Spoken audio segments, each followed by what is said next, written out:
الحمد لله الذي خلق الإنسان والصلاة والسلام على عبده الذي فضله بالعلم والإعجاز والبيان وعلى سائر أهله وأصحابه صلاة قائمة على ممر الزمان أما بعد.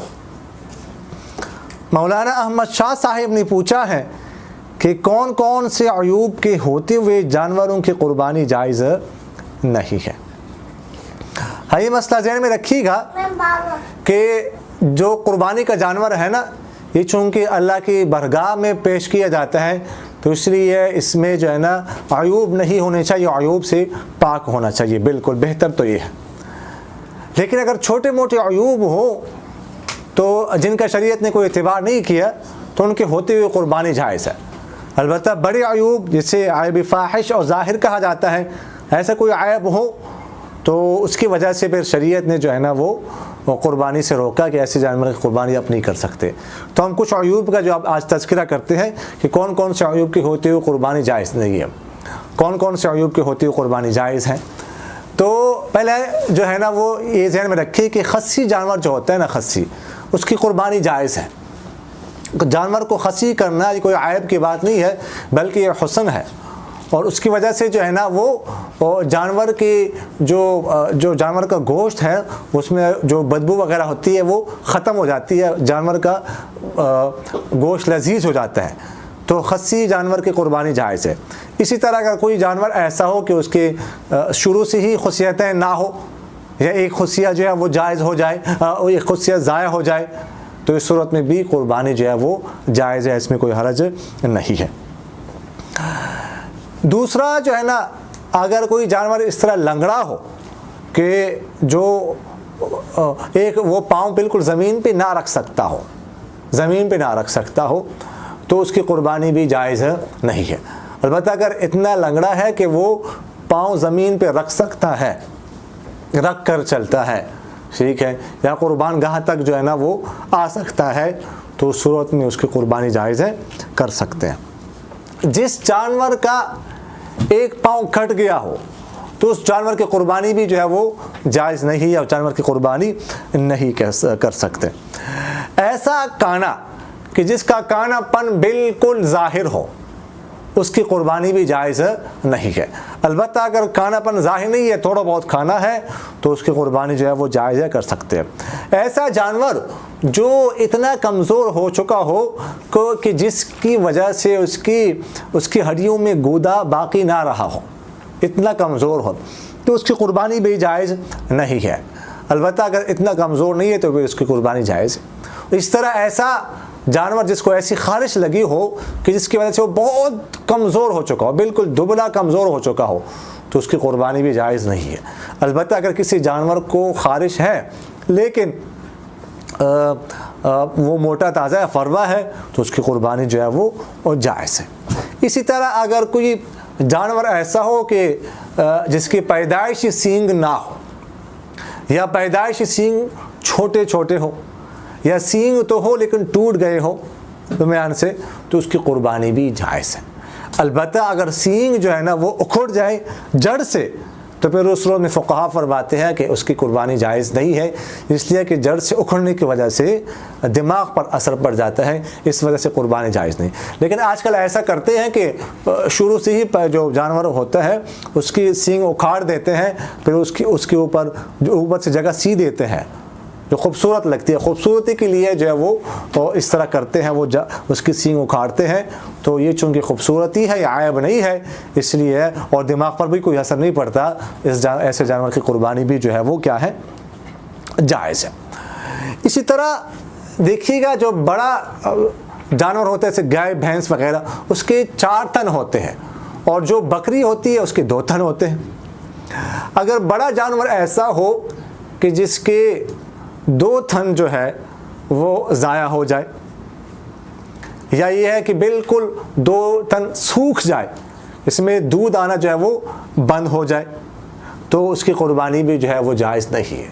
اس طرح بکری وغیرہ کا اگر 1 تھن ضائع ہو جائے، 1 تھن جو ہے وہ خشک ہو جائے اور دودھ آنا بند ہو جائے، تو اس کی قربانی بھی جائز نہیں. اصل میں ضابطہ یہ ہے کہ نصف تھن جو ہے وہ ضائع ہو جائے نا، تو اس کی قربانی جائز نہیں ہے. تو بڑے جانور میں 2 تھن نصف ہوتے ہیں اور چھوٹے جانور بکری وغیرہ میں جو ہے نا وہ 1 تھن جو ہے وہ نصف ہوتا ہے. تو لہٰذا اس کے اگر بڑے جانور کے 1 تھن ضائع ہو جائے, بالکل ضائع ہو جائے یا خشک ہو جائے, دودھ آنا بند ہو جائے, تو اس کی قربانی جائز ہے, اس لیے کہ نصف سے زائد جو ہے وہ اب باقی ہے. بھینگا جانور جو ہوتا ہے اس کی قربانی بھی جو ہے وہ جائز ہے. جو جانور بالکل اندھا ہو چکا ہو اس کی قربانی بھی جائز نہیں ہے. یا یہ ہے کہ اس کی ایک آنکھ جو ہے بالکل وہ جو ہے نا وہ ختم ہو گئی, ضائع ہو گئی, یا ایک آنکھ تو ہے لیکن بالکل نظر نہیں آتا, تو اس کی قربانی بھی جائز نہیں. اسی طرح اگر کسی جانور کی قربانی متاثر ہو جائے تو اگر آدھی یا اس سے زیادہ بینائی چلی گئی تو اس کی قربانی بھی جائز نہیں ہے. اگر آدھی سے کم بینائی جو ہے وہ باقی ہے تو اس کی قربانی جو ہے وہ جائز ہے. اسی طرح اگر کوئی جانور ایسا ہے کہ پیدائشی اس کے کان دونوں نہیں ہے تو اس کی قربانی بھی جائز نہیں ہے. یا یہ ہے کہ کوئی کان جو ہے وہ نصف سے آدھے سے زیادہ چڑھا ہوا ہے, ٹھیک ہے, تو اس کی قربانی بھی جائز نہیں ہے. البتہ اگر کان چھوٹے چھوٹے ہو یا نصف سے کم کوئی کان جو ہے چڑھا ہوا ہو تو پھر اس صورت میں اس کی قربانی جو ہے وہ جائز ہے, کر سکتے ہیں. اسی طرح جس جانور کی پیدائشی جو ہے نا وہ دم نہ ہو, ٹھیک ہے, یا دم تو ہے لیکن آدھی سے زیادہ کٹ گئی ہے, تو اس کی قربانی بھی جائز نہیں ہے.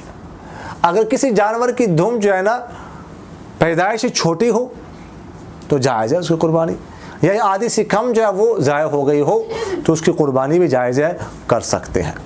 اسی طرح جو ہے نا وہ دمبے کی جو چکتی ہوتی ہے اس کا بھی جو ہے نا وہ یہی حکم ہے. البتہ دمبے کی چکتی کے اوپر ایک چھوٹی سی دم سی ہوتی ہے, ٹھیک ہے, اس کا کوئی اعتبار نہیں ہے, وہ ہو یا نہ ہو اس کی قربانی جو ہے وہ کیا ہے, جائز ہے, اس کا اعتبار شریعت نے نہیں کیا. جس جانور کی ناک کٹی ہوئی ہو تو اس کی قربانی بھی جائز نہیں ہے. البتہ ناک وغیرہ میں اگر سوراخ کیا گیا ہو کوئی چیز وغیرہ ڈالنے کے لیے تو اس صورت میں اس کی قربانی جائز ہے, یہ کوئی عیب نہیں ہے. جس جانور کی زبان نہ ہو یا زبان آدھی سے زیادہ کٹی ہوئی ہو جس کی وجہ سے وہ چارہ نہ کھا سکتا ہو اس کی قربانی بھی جائز نہیں ہے. البتہ اگر زبان آدھی سے کٹی ہوئی ہے لیکن چارہ وغیرہ وہ صحیح طریقے سے کھا سکتا ہے تو اس صورت میں پھر اس کی قربانی جو ہے وہ جائز ہے.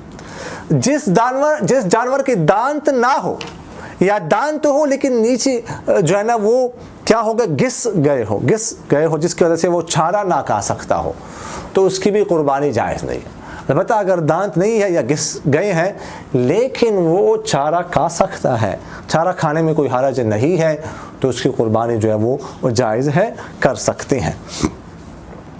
جس جانور کو جنون ہوتا ہو, پاگل پن کبھی کبھار اس پر طاری ہو جاتا ہو, جنون طاری ہو جاتا ہو, تو اگر کبھی کبھار جنون طاری ہوتا ہے لیکن اس کی وجہ سے اس کی صحت پر کوئی اثر نہیں پڑا, صحیح ہے, وہ ٹھیک ٹھاک ہے, فربہ ہے, موٹا تازہ ہے, تو پھر اس صورت میں اس کی وجہ سے کوئی حرج نہیں ہے اور جو ہے نا اس کی قربانی بھی کیا ہے, جائز ہے. خنثی جانور جس میں نر اور مادہ دونوں کی علامات پائی جاتی ہے تو اس کے بارے میں فقہاء نے یہ لکھا ہے کہ اس کی قربانی جائز نہیں ہے. پہلے کتابوں میں یہی لکھا ہوا ہے. اس کی وجہ یہ بتائی گئی ہے کہ اس کا جو گوشت ہوتا ہے وہ پکتا نہیں, ٹھیک ہے جی. لیکن آج کل جو ہے نا بعض علماء نے تحقیق کی ہے, جو ہے نا حضرات سے جو جن کے مذبح خانے وغیرہ ہے ان کے پاس گئے, ان سے پوچھا ہے کہ اس طرح کا جو جانور ہوتا ہے اس کا گوشت پکتا ہے کہ نہیں پکتا. انہوں نے بتایا کہ اس میں کوئی حرج نہیں, اچھی طرح پک جاتا ہے.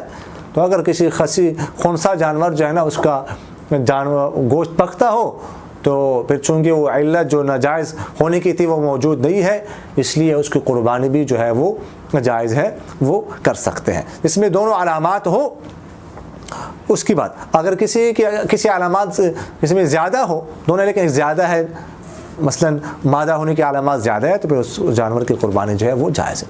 جو نر جانور زیادہ جفتی کی وجہ سے جو ہے نا جو ہے بہت زیادہ کمزور ہو گئے ہو, ٹھیک ہے جی, اور اسی طرح جو ہے نا مزید یعنی جفتی زیادہ کرنے کی وجہ سے جفتی کرنے پر قادر نہ رہا ہو، یا جو مادہ جانور ہے وہ بہت زیادہ بچے جننے کی وجہ سے اب بچے جننے سے جو ہے نا وہ عاجز ہو گئی ہو، تو اس کی قربانی بھی جو ہے نا وہ جائز نہیں ہے، نہیں کر سکتے۔ اگر کسی جانور کا عضو تناسل جو ہے وہ کٹ جائے تو اس کی قربانی جائز ہے، اس لیے کہ ہم نے ابھی عرض کیا کہ خصیتین اگر دونوں بھی ضائع ہو جائے تو بھی جائز ہے، تو یہ کوئی عائب نہیں ہے، اس کو کر سکتے۔ جلالہ جانور جو بالکل گندگی کھاتا ہو، جس کی وجہ سے اس کے گوشت میں جو ہے نا وہ بدبو پیدا ہو گئی ہو، اس کی قربانی بھی جائز نہیں ہے۔ البتہ فقہاء فرماتے ہیں کہ ایسے جانور کو اگر باندھ لیا جائے اور پھر کچھ دن چارہ کھلایا جائے، چارہ کھانے کی وجہ سے اس کے گوشت میں جو بدبو ہے وہ ختم ہو جائے، پھر اس کی قربانی جائز ہے، اس کی قربانی جو ہے وہ کر سکتے ہیں۔ اور اسی طرح جو ہے جو مادہ جانور ہوتا ہے نا، مادہ جانور، تو اس کی قربانی نر کی بنسبت زیادہ افضل ہے۔ یہ فقہاء نے فرمایا کہ اس کی قربانی جو ہے نا وہ نر کی بنسبت افضل ہے، وہ کر سکتے ہیں۔ اور وہ جو ہے نا یعنی بکری کی قربانی بکری کے بنسبت زیادہ افضل ہے، اور اس کو فقہاء نے جو ہے یہ لکھا ہے۔ تو یہ میں نے مختصراً آپ سے جو ہے نا کچھ عیوب جو ہے نا وہ ذکر کر دیے۔ بعض عیوب ایسے ہیں جن کی وجہ سے جو ہے نا وہ قربانی نہیں ہوتی، لیکن بعض عیوب ایسے ہیں کہ جن کی وجہ سے قربانی ہو جاتی ہے، شریعت نے اس کا اعتبار نہیں کیا۔ اقول قولی ھذا استغفر اللہ لی ولکم ولسائر المسلمین فاستغفروہ انہ ھو الغفور الرحیم۔